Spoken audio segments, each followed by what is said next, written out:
Welcome, everybody. This is our first Young Professionals panel for any Ensemble conference, and I'm very pleased to be here today to moderate this. My name is Philip Hood, and I am the owner and general manager of River East Travel in Winnipeg, Manitoba, along with my wife, Michelle, who happens to be here as well. I'm not up here because I have any particular expertise in the subject matter. I'm up here because I thought that we'd spent a lot of time in the last few years talking about what attracts youth to the industry, but I don't think we've done a very effective job of asking young professionals why they are in the industry. So I think because I kind of floated that idea, somebody asked me to moderate the panel, so happy to be here.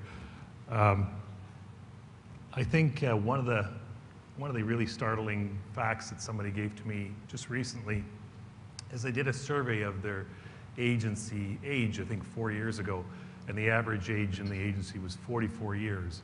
And they did the survey again 4 years later, and the average age was 48 years.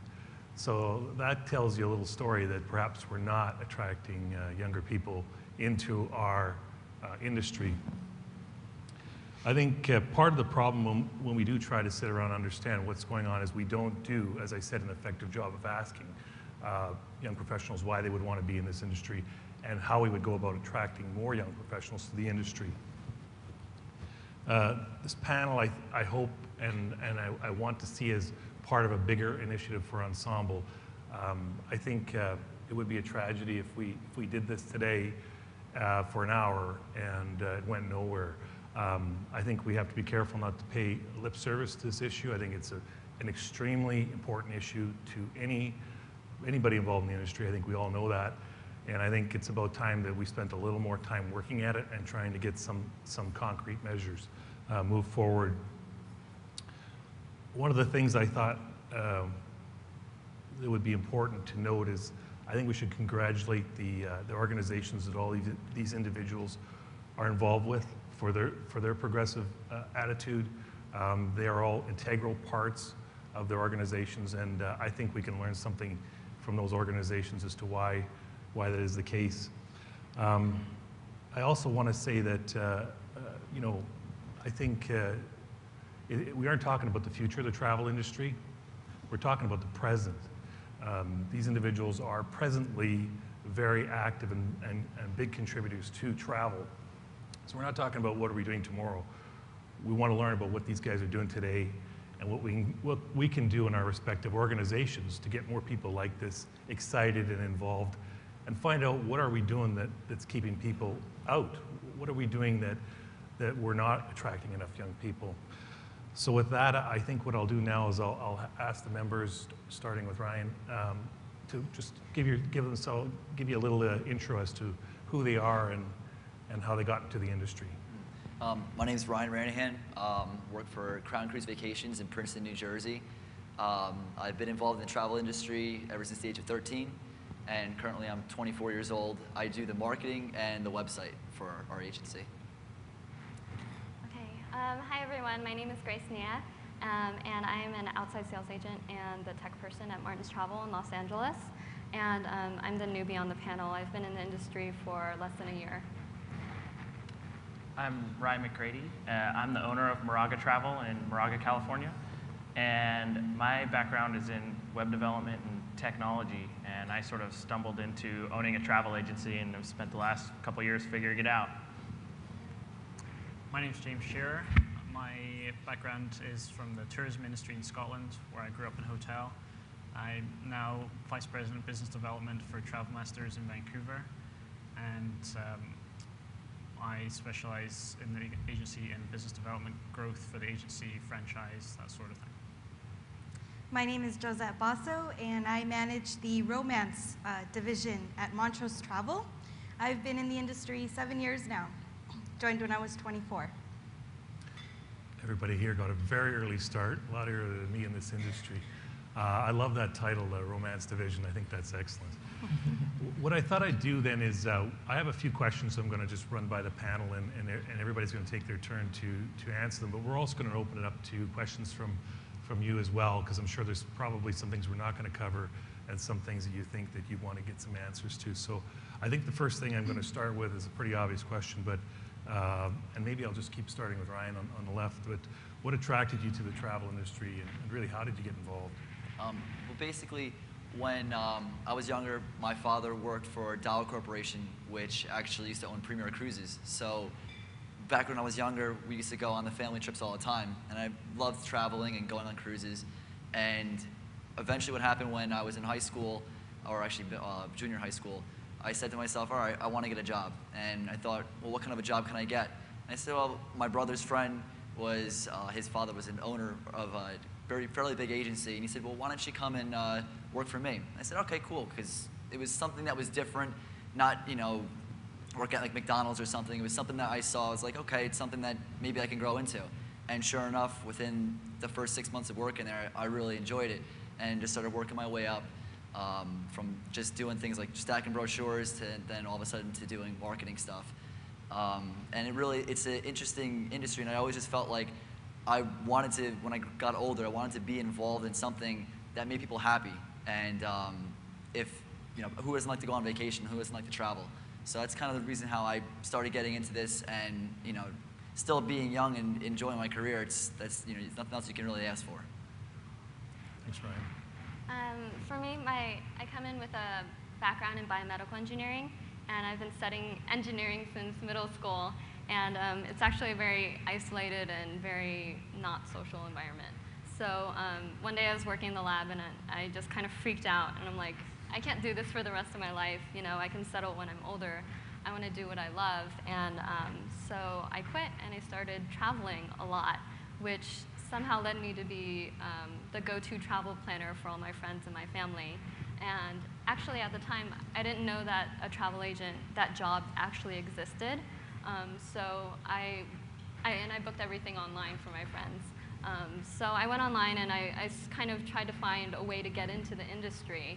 And I was inundated with training programs, you know, Travel Institute, CLIA. I had no idea which one to do. So I kind of, at that time, I stopped looking. And it wasn't until I moved to LA, I accidentally found West LA College. They have a travel program, and their internship class placed me at Martin's Travel. So it's kind of a roundabout way to get into the industry. I sort of got tricked into getting into the travel industry. I've been doing web development since 1995, and I took over a business that my dad started in 2003 and was running that business.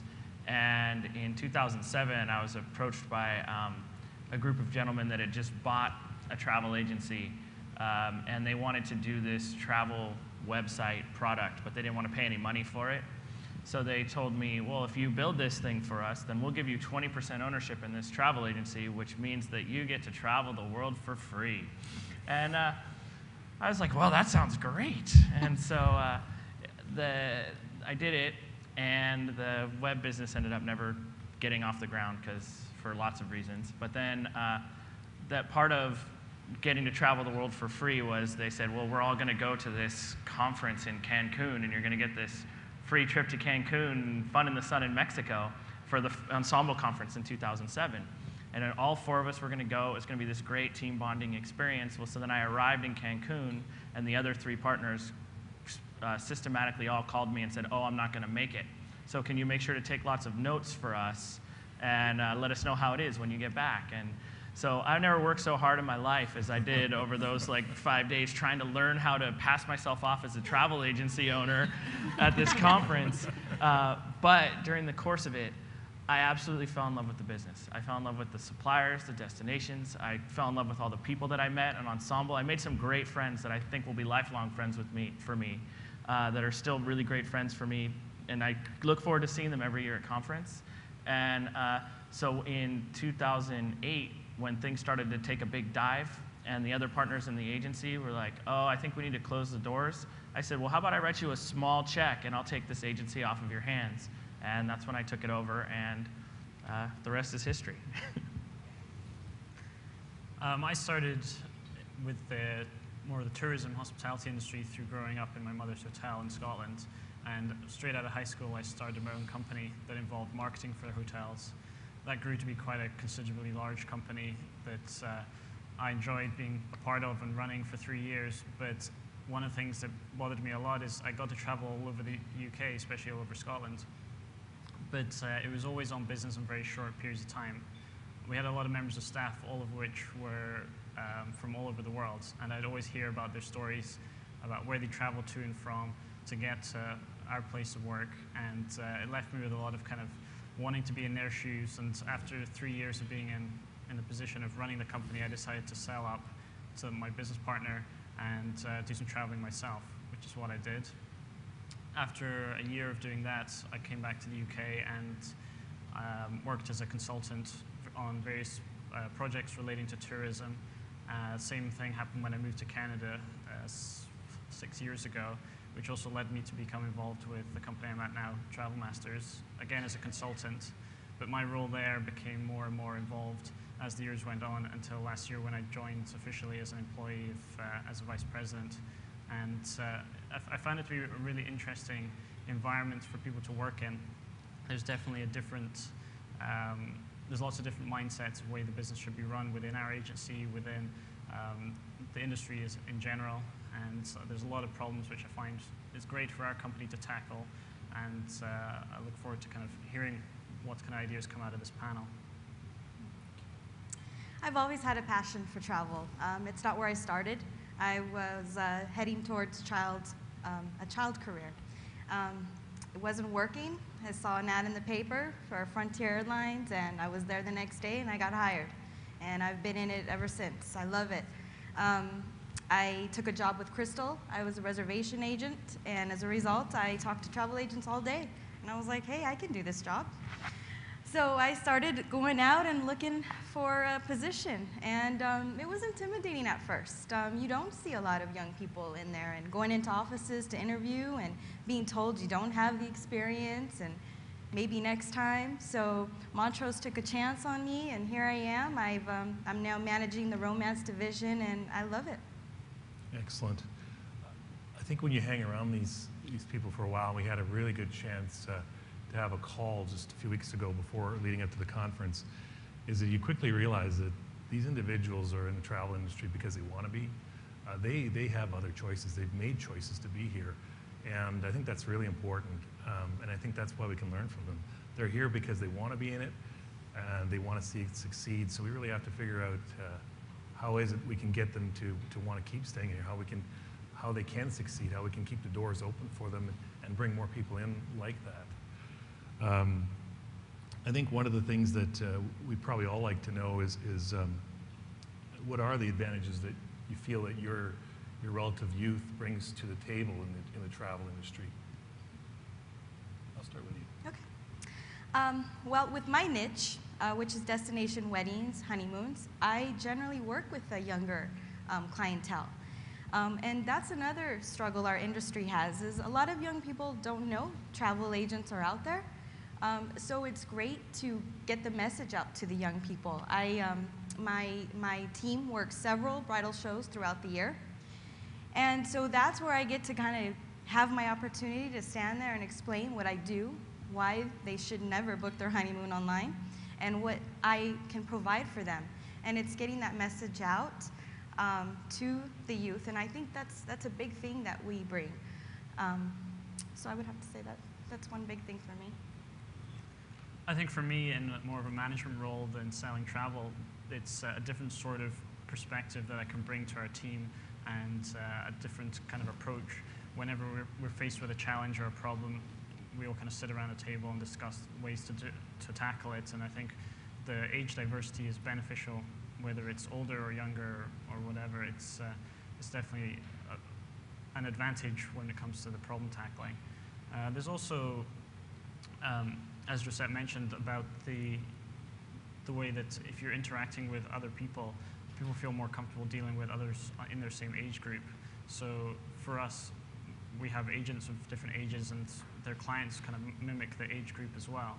And it's useful for us as a support team to be able to interact with other people outside of the travel industry, third-party suppliers such as technology and things like that, I can discuss on a more even playing field. I think for me, one of the things I've noticed attending the Ensemble conferences these last few years, and when I talk with other travel agents, is that I don't really carry any of the baggage of having been in the industry for very long. So for me, like 2010 so far has been a great year, because 2009 was my first full year, and so that was the bar.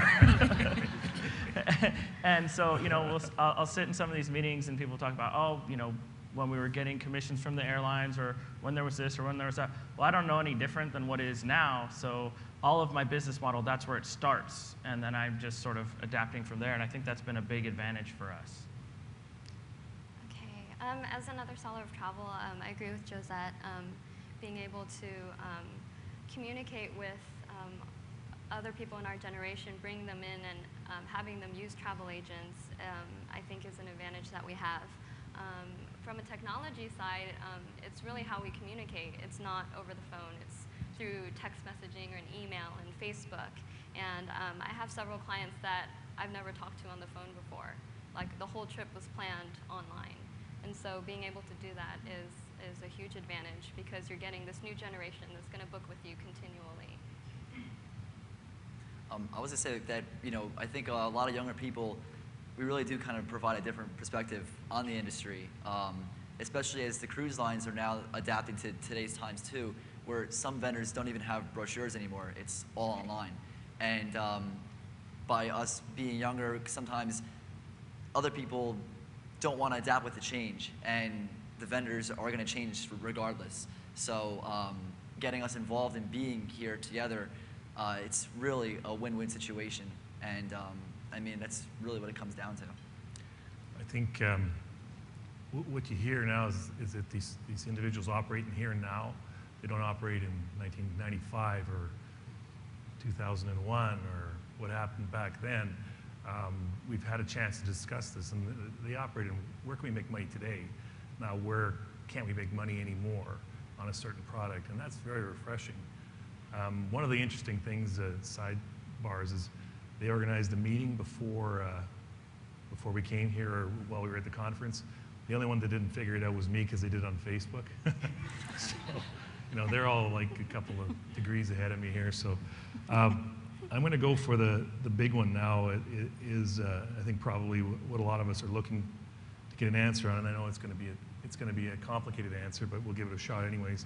Is how does a company today attract young professionals? And perhaps we'll start with Ryan again. I mean, just on my personal experience, I think the best way to get younger people in is to show them how much fun the actual industry really is. And it's a close-knit industry. You know, I've met so many people over the years, and you just keep meeting them, and everyone works, you know, so closely together.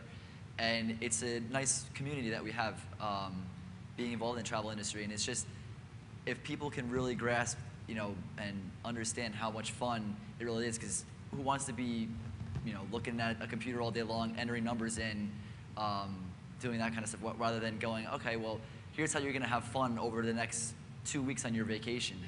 And I think once you can get a person in the door to actually be able to see how much fun it is, they'll never leave the travel industry. Yeah, I definitely think that, like, touting the benefits of the travel industry versus a traditional job, like as a home-based agent, you can work anytime from anywhere, and you get to travel and learn. You're learning every single day. There's always a new destination, always a new project. The other thing, I come from a very traditional educational background, and so if there was some kind of training program that you can have people come in and get them in and get them to do an internship or see how it is. I actually have a sister that teaches high school in Fairfax, Virginia, and their school, they have you know, a cosmetology program, they have a hotel and management program, they have restaurant management, and like that's a kind of hands-on thing that maybe we could do with more facets of the travel industry that would let younger people know that this is actually a job option. That would be really good. I think we could get the volume turned up just a little bit. I think it's as high as it'll go. Okay. So one of the biggest things, I think, and that I see in, you know, a lot of the people I talk to, is hire them to sell travel. first of all, hire us to sell travel. I think a lot of travel agencies are like, I need a young person in my office to do Facebook for me, or to build my website, or to do this or to do that. Well, that stuff's boring. It is. I mean, there's a reason you don't do it, and I mean, we know how to do it because we do it all the time for ourselves, but to think up things to tweet on a daily basis about the travel agency, or to look at specials and digest that stuff. But what's really exciting, I think one of the vendors that was presenting to us was like, we sell the sexiest product on the planet, right?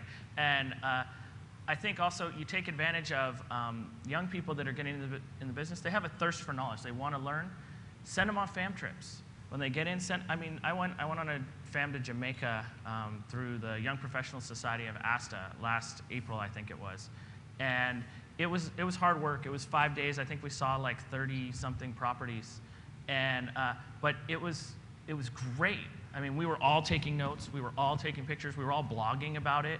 And that's the kind of stuff, you don't have to tell someone our age, okay, I want you to make a blog. If you send them to Jamaica for 5 days, a blog will just appear. It's how it's going to happen, and to leverage that, because I mean, even if they're not blogging, they're going to post pictures about it on their Facebook, and they usually have a gabillion friends, and those people are all seeing pictures of these properties and saying, I want to go there, and guess who they're going to book with? But then when they talk to their friend, and their friend's like, well, I don't really sell travel, let me put you over to someone else, sometimes it falls off. So if you really, the way to bridge the gap is to say, I want to bring this young person in. Yeah, they're going to do social networking. Yeah, they're going to do website. But where we're going to educate them is how to sell the travel part too, so they can close the whole loop and become the future of the industry and the ones who sort of continue to pull the rope. Yeah, that's something I definitely agree with. There needs to be more of a holistic approach to the whole problem of technology and things that aren't understood, and the travel sales component as well, rather than bringing in kind of quote-unquote young people just for tech jobs and projects and that sort of thing, which is often the kind of approach when people walk into an office and they see someone who's vastly younger than the rest of the team, and they immediately will assume that this is the tech person in the office. And it's a kind of a stigma that our generation gets attached with all the time. And I think it's kind of, initially when someone would say that to me, I'd initially feel insulted, and then kind of afterwards I thought, well, really, they're the one giving themselves a disservice, because they're the people that are assuming that that's all that we are suitable for in this sort of business. And I think there's people such as ourselves and other colleagues that we've had the chance to meet over this conference that have had the chance to be involved in agencies in more ways than just a specific, right, you're coming in because you're A, under 35, and B, can do Facebook or a blog or something like that. And I think that to continue to attract people, yeah, we do have a sexy product, and it is an industry that is extremely unfashionable for people to be a part of, but there's no reason for that whatsoever, because it's, as events like this kind of take place, it's very clear that the industry is in flux and is reinventing itself in a way that's extremely attractive for younger people. But there still lacks the ability for younger people to realize that this industry exists. We can see it from within, but we need to make a lot of steps and take a lot of effort to promote it as a destination for a career. Well, I've been with Montrose Travel 4 years now, and as I had mentioned, I actively went looking for a travel agent position. And it was tough. I think that if you are looking to bring in younger people into your office, you need to look at the type of ad you're putting out, what kind of keywords are you using, like, fun, fun job, benefits, free travel. I mean, those are the things that are gonna grab our attention. And also, where are you putting your ads? Are they online, where we go look? You have to look at that too. And I think it's very important that agencies also create positions in their company for us to grow. We need to be able to grow. We need to know that going into your company, we do have a career path, and that we can continue to build and grow with you. And I think that's very important for us, because we don't want to just go sit at a desk all day and have that just be it, with some fam trips here and there. We need growth, so that's very important as well. Can I just add one quick thing? I think one of the great things about being a travel agent that can be very appealing to young people is it's the quintessential entrepreneurial profession. I mean, if you think about everyone who's been in the business, you do everything. You do your marketing, you do the emails, you're the one who plugs the computers in. You know, you've got to figure out and learn how to do all this stuff.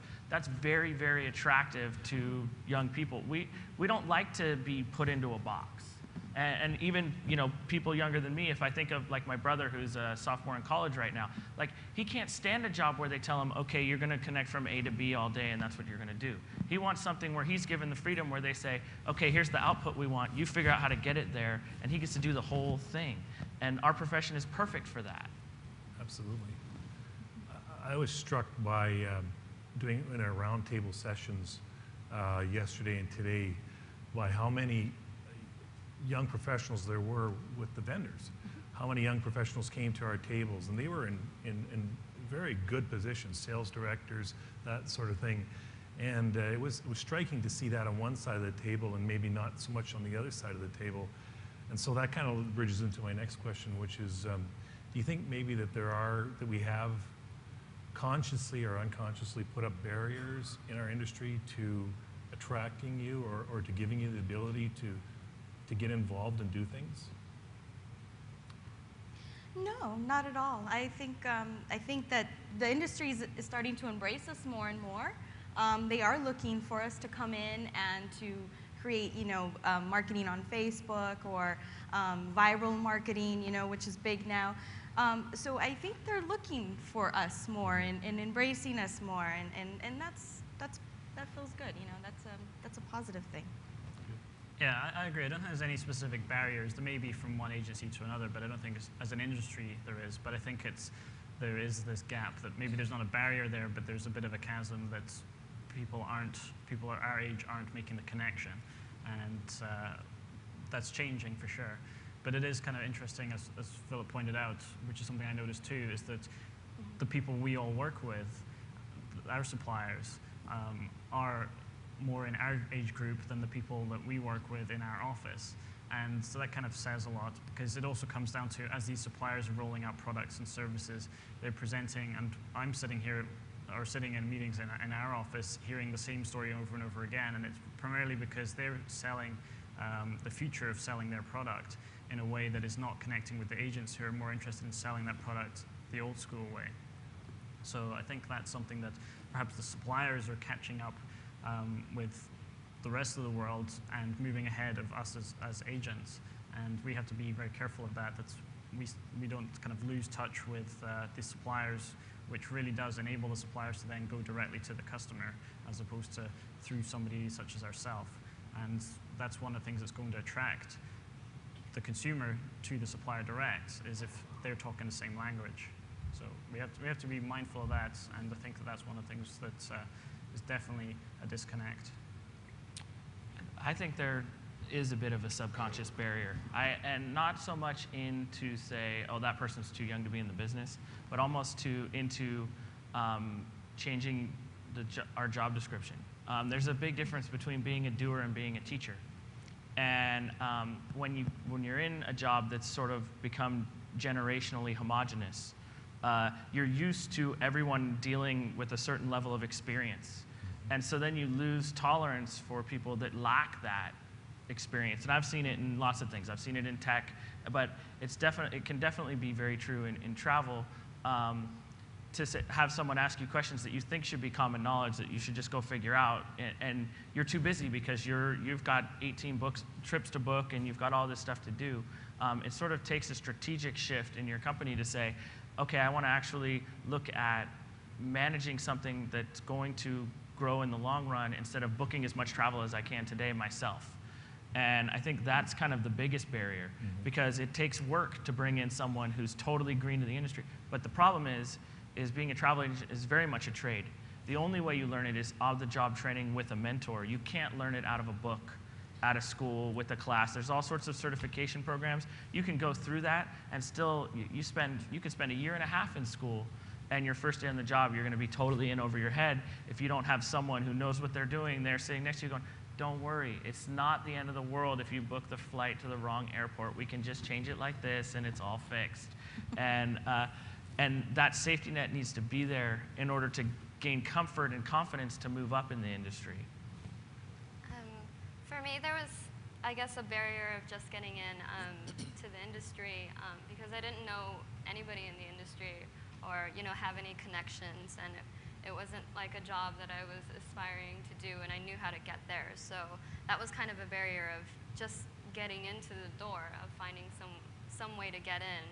And I guess the other barrier that I do know of is I guess we are starting to have more young professionals in the industry, but I mean, just looking around, at this conference, there's not that many young people, and it's kind of a hard environment to be in when you want to be social, but I hang out with Marty from our office, and she's 75, so that's my life. On the weekends, I'm working such long hours, and then on the weekends I hang out with I don't hang out with people my age, so that's a barrier for me.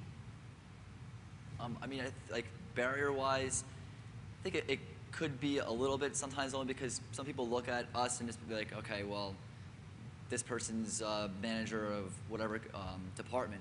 Well, what does he know? He's only 20 years old. A lot of times people, I think sometimes they could look sometimes at me in my position, where they could say, oh, well, does he really know something, or is he just a kid and just got lucky getting this job with a good resume? But I have been fortunate enough to meet a lot of people in higher positions at different travel companies, and once they do speak with me, because the owner of my agency is actually under 35 too, or 35, and they realize too that, hey, you know what? These guys, they know what they're talking about, even though they haven't been around the agency, the travel world very long. I mean, so barrier-wise, yeah, that could kind of happen. But branching off of that for a second and going on to this conference, one of the actual themes I think I've seen a lot this week is that a lot of people were saying about getting younger people involved, how to get that, what do we have to do? So I think that there's definitely, everyone's aware of it.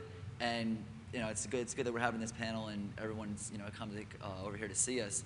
But I think within the next couple of years, I think that we will have something kind of put together, and we will start seeing some younger faces.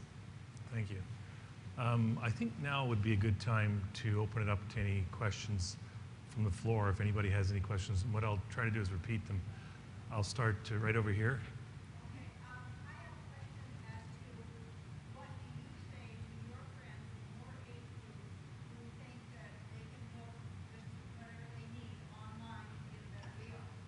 Okay, maybe I'll try to repeat that.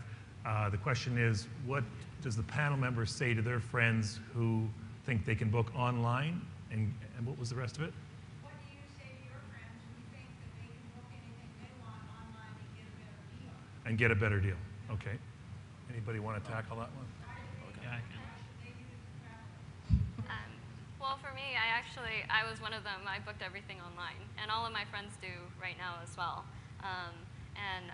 I guess the two big things that I tell them is, one is we have good relationships with our suppliers and our on-location people. We get amenities, we get upgrades, they get better service, and you absolutely cannot get that online. I actually booked my honeymoon online. My husband did, not me, but we were treated like crap the whole time. We're on our honeymoon, and nobody cared. Nobody did anything. It was pretty bad. So that's one of the benefits. And I guess the second one is they don't have to waste any time looking online, or looking for better deals, because I'll already have searched online for them, and I can say, well, Travelocity has this deal, but the package I'm giving you is similar in price, and you're going to get all these added value. So I think there's also what would you define online?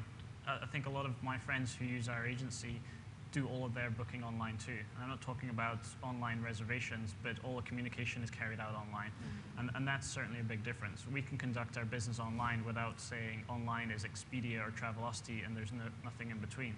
Online can be going onto our Facebook page or communicating with us using an instant messaging tool, that sort of thing, because that's a lot quicker. If someone's sitting at their desk and they just having their morning coffee and they can pull up Facebook and send an instant message to an agent who's online and say, hey, I'm thinking about going to A to B, can you sort it out for me?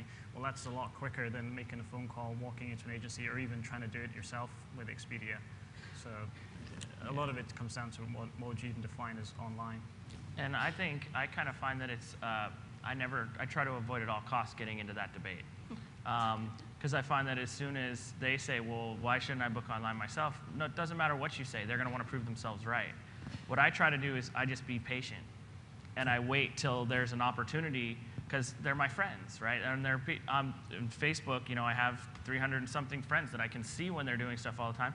And there's plenty of opportunities for me to jump in and say, you know, if you let me book that for you, I could put you in the plaza for that price instead of at the bottom room in, you know, Roach Motel. Or, you know, it's specific opportunities like that that they'll jump on. And then as soon as you book them once and they get in and there's a card in their room with a fruit plate and they get free breakfast, then you've got them for life. They're like, oh, well, then I'm going to book with you every time. That's what I do. I don't try to get into the debate because I'm never going to win it. I was going to also say, just real quick, just to jump in. I was actually speaking with a coworker of mine yesterday, and he says to me, well, why are you texting? Why don't you just call the person? And I think that a lot of my friends, you know, they'll stop on my Facebook page and they'll see something. A lot of them, they just like to actually look and do the research online, and sometimes they don't want to talk to someone on the phone. They just want to say, you know what, I'm just going to book it online and go from there, rather than speaking with someone, or, hey, here's all the itineraries, here's the pictures, you know, all the information. So a lot of times they would rather do it that way, but if they actually called up, there could be some other things that they might be able to get, because online you're not allowed to always be able to rebate or do other different types of things. Thank you. I have the microphone.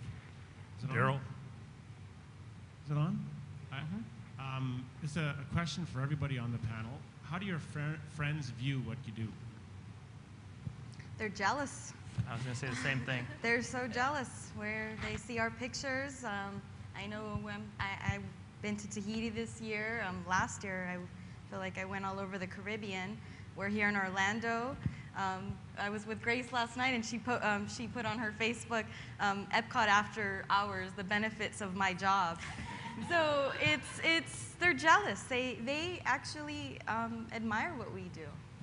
Yeah, my friends from the Young Professional Society, we're all friends on Facebook, and every single one of us, I'll notice whenever we go someplace, we're posting pictures online, and we won't necessarily, none of us ever post like, hey, we're at this place, you should book here, it's $250 a night. We're just like, oh, I'm doing that, and we'll post these amazing pictures. Like I post a picture of me swimming with dolphins or things like, and there'll be like 8 comments saying, what do you do? that you're doing, because I'll say, oh, I'm, you know, swimming with dolphins for work, you know, and I'm like, what do you do? I've had exactly the same sort of comments, and it's the same sort of medium as you're posting what you're doing on Twitter or Facebook, and you're getting text messages, and it's kind of, you post one thing in one place and someone responds to you another way, but the general thought is the same thing. It's like, you're not really working. It's like, no, actually, we are working. This is what we do for work. It's part of learning, and actually people who aren't doing this aren't getting the benefits. We're going to these places, going to these events, and bettering ourselves and bettering our companies and careers. And yeah, everybody loves doing it. So. I've actually had about 5 friends ask me, like, how do I be a travel agent? How do I do what you do? A lot of them are just, they're doctors, lawyers, and they're just so, you know, done with what they're doing. Like, you know, it's draining working, you know, all hours at a job that you might not necessarily like or is not exciting.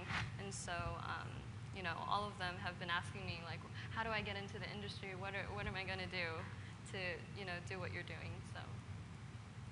My phone, as soon as I posted stuff on Facebook saying that I arrived in Orlando, my phone was blowing up with people saying, what are you doing this week? I can't believe you're in Orlando going to Disney, and you know, you're able to do all these things. How do I get involved? And I think it's for, you know, me, it's hard because we have a like close-knit, smaller agency, but if they knew how to get involved in a different type of agency, I think that there would be some more, because it's a lot of fun. Yeah, I think that's a good point, though, too, is that there's the one piece of saying, yeah, they're all asking us, but I think we just all generally said we have friends asking us, how do I get into that? Mm-hmm. And all of our answers, even though that we're in it, was, I don't know. Yeah. That's the answer. Right? Exactly. But I also think what was really interesting is when Daryl asked that question, everybody got really enthused. saw a smile on everybody's face. And I think it sort of reminds some of us why we're in the industry, because we see the enthusiasm with you. So we got to kind of give ourselves a little kick in the pants once in a while to remember, why do we do this? This is a lot of fun, actually, you know? So thank you for doing that to me and probably a few other people out there. I think we have another question over here. Stephanie. Don't think it's on.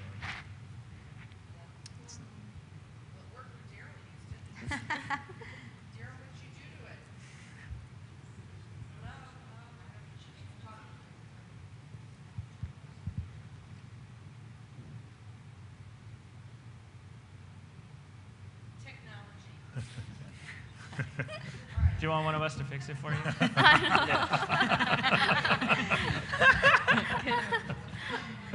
Okay, there we go. You know, I just wanted to say it's really kind of fun listening to all of you, because whatever's changed, nothing has changed. And Susan's looking at me and nodding her head. I started in this business 37 years ago. I was the youngest one who came to things, because when I came to functions like this or ASTA, you know, it was all the older people who came. So you're right, and I used to hang out with those people. But actually who I used to hang out with was all the suppliers, because they were always a lot younger than we were. And I got to know everybody in the industry that way. And somebody said, you know everybody, and I said I made it a point to do that, because that's how things happen. But I find my biggest challenge is, you know, 20s and 30s forever have been difficult to convert. Before technology, it was 800 numbers. I mean, they just did it that way. They didn't think they needed anybody. You get to a point where suddenly you go to do that first big trip, whatever it is, and you realize you need somebody. But you all are so excited, and you do need to tell your friends, because I know lots of people who got into the travel business who were my clients, and then they became my competitors. And Ryan, you said it's a great entrepreneurial business, and some of them went to work for people, and then they opened their own agencies. So I think we've all lost that enthusiasm for the travel industry, and I think it's great to see all of you here. My biggest challenge is my own staff, who every time I hire somebody who's in their 20s or 30s, they want them to be as knowledgeable as we are in a very short amount of time. So your comments about giving you the opportunity to learn. I mean, you are different in some ways than we were, but I see a lot of similarity. And I guess I'm going to say help us, because when you come into an office of mostly women that are over the age of 50 and probably higher in some places, and they all want to mother you, and they don't really want to give you that freedom to learn. I guess that's for me the challenge, is because of course I have a lot of very knowledgeable staff, but I find myself kind of battling them, and then you all may move on quicker. You know, you want that challenge, you want that opportunity. Then they all look at me and go, see, they're not going to stay here for 20 years like we have. I mean, am I right? Are you all kind of finding that? So that's, I think, the big challenge that we have, is that we train new people. It's not ever been any different, really. We train new people, and we spend a lot of time on it, and then in 6 months or a year and a half, just when they're beginning to learn it all, they move on somewhere else. And so we're obviously doing something wrong. I'd like to jump on that one. A couple of things I see with that is, one thing, I think it was James that mentioned it, or it might have been Ryan, that there needs to be an advancement path. And that's kind of hard, because you're always learning new things, but there's not any sort of finite advancement.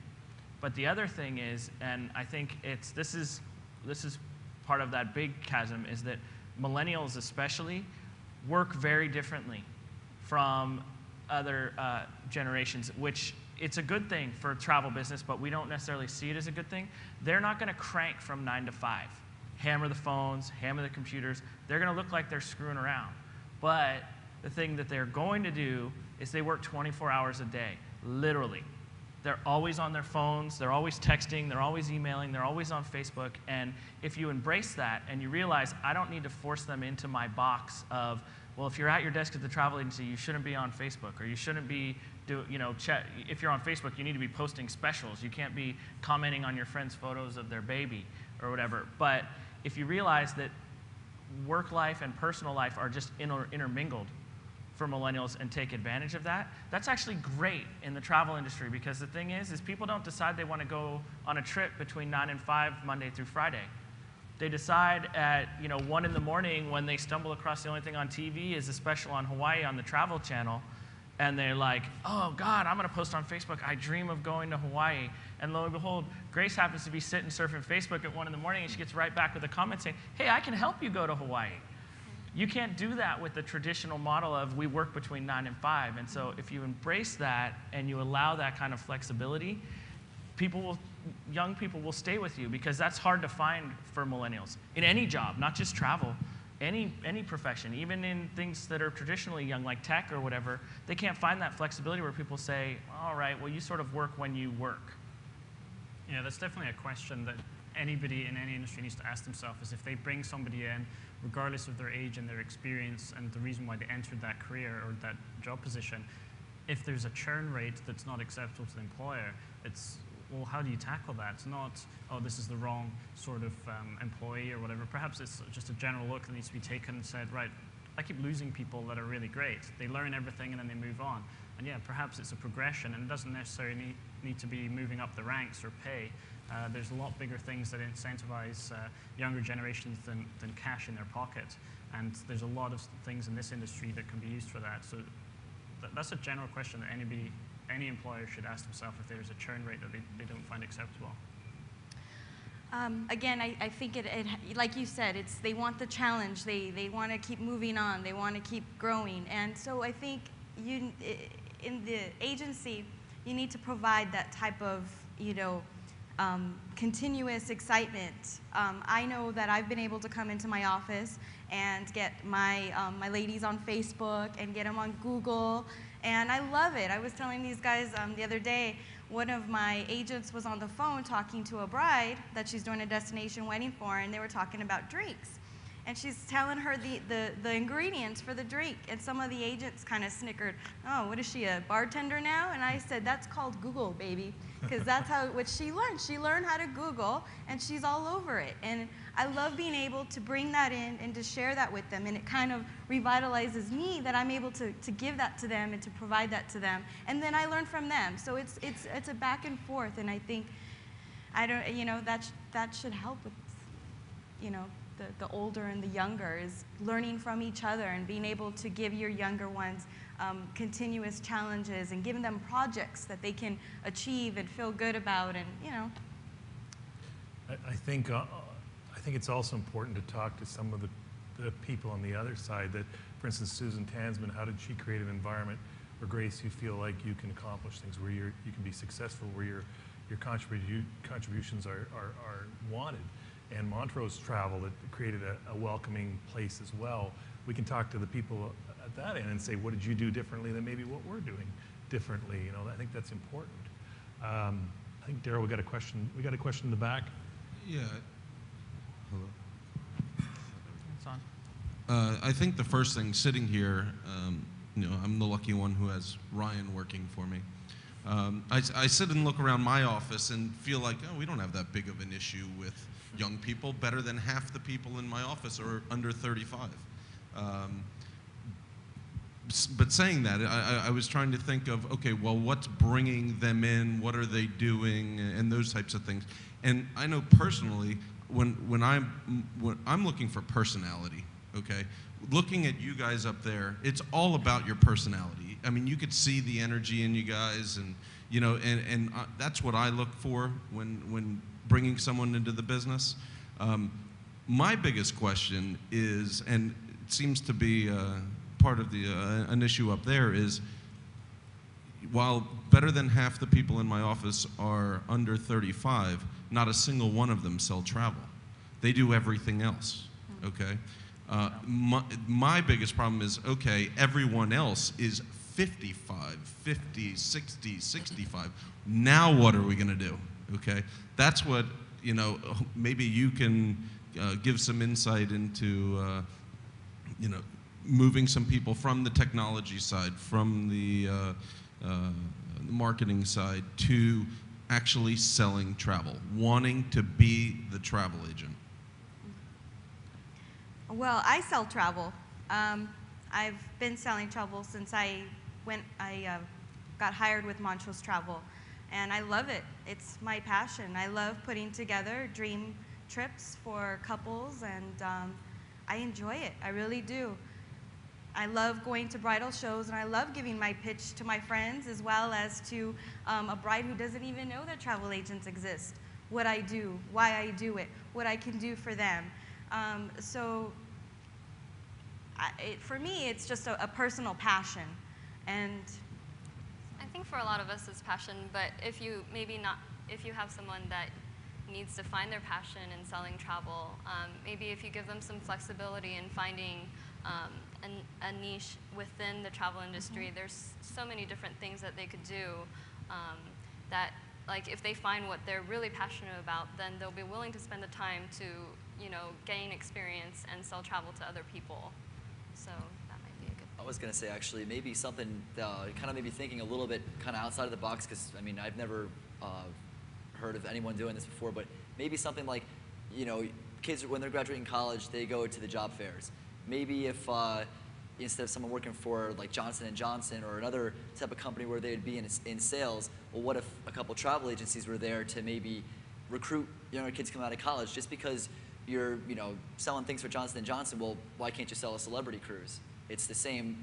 Maybe people are thinking that, oh, well, there's not that much money that could be made in the travel industry. I'm not sure, but maybe at least going into the different universities and making us a little bit more present if you were looking to get some younger people, just so that way they can understand, like, hey, this is something, am I selling this or am I selling that? It's just sales.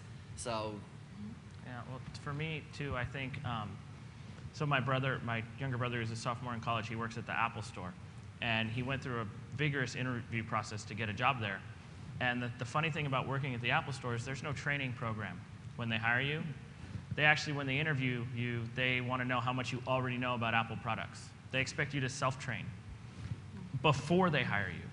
And that's actually totally applicable in our industry, because there's a lot of young people that are very passionate about destinations.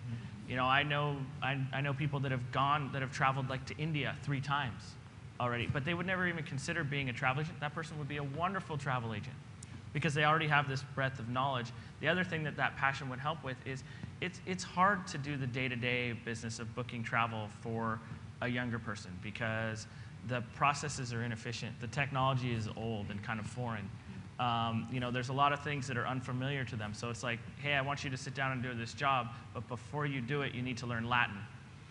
And but I expect you to start speaking to people in Latin tomorrow, right? And so because someone sits down and they try and use some of the CRM software that we have, or the GDS, or any of that stuff, and it looks like software that was built when they were, babies. My middle school, yeah. And so it's unfamiliar to them. They're used to the web. They're used to Facebook. They're used to that kind of stuff.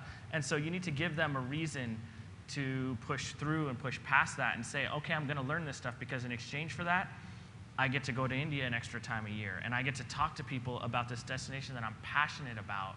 I think with Bruce Poontip, he really tapped into that with his people, of saying it's about the destination and about making a difference first, and then you have to do all that other mucky, yucky stuff because it gets you to the end goal of the thing you're passionate about.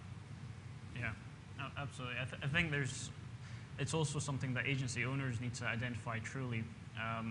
I was at an event where agency owners identified the top 10 problems that the industry faces, and not once did I even hear anybody say anything about the fact that the industry is aging. And I think that's our biggest problem, is it's an industry that, regardless of all the other things that are going on that are problems that we can potentially overcome, in 5-10 years it will effectively be extinct. And agency owners need to tackle that aggressively so that they can turn around and find ways to bring people in. And there's no kind of golden rule. Each agency, each country, each province, city, state is going to have different rules and different ways that they can attract people into the industry. But it's something that, first of all, has to be truly identified and then owned by the agency owner, and then for them to go out and say, right, I've got to solve this problem, and to take a chance. I agree with Ryan's point quite considerably, that when you recruit somebody like into a travel agent position, you shouldn't necessarily be looking for someone who's already a travel agent or has followed some sort of traditional travel agent career path, but maybe look at someone who's learned all the information out of their own interest through their own travel experience. We all have our own on-location destination experts because they're the people we met in hostels or on the internet or on a coach somewhere or the train station. And those are the people that, oh, I'm coming to your city, I'm going to call you up and ask you, what should I do? I'm in town. So it's a very different approach that we take. I'm going to have to apologize. They gave us an hour to do this. I know this is a subject that could take days, at least several more hours, and I'm sorry we're going to have to cut this a little short. But I think the panel might be able to stay around if you want to speak to them individually afterwards. I just want to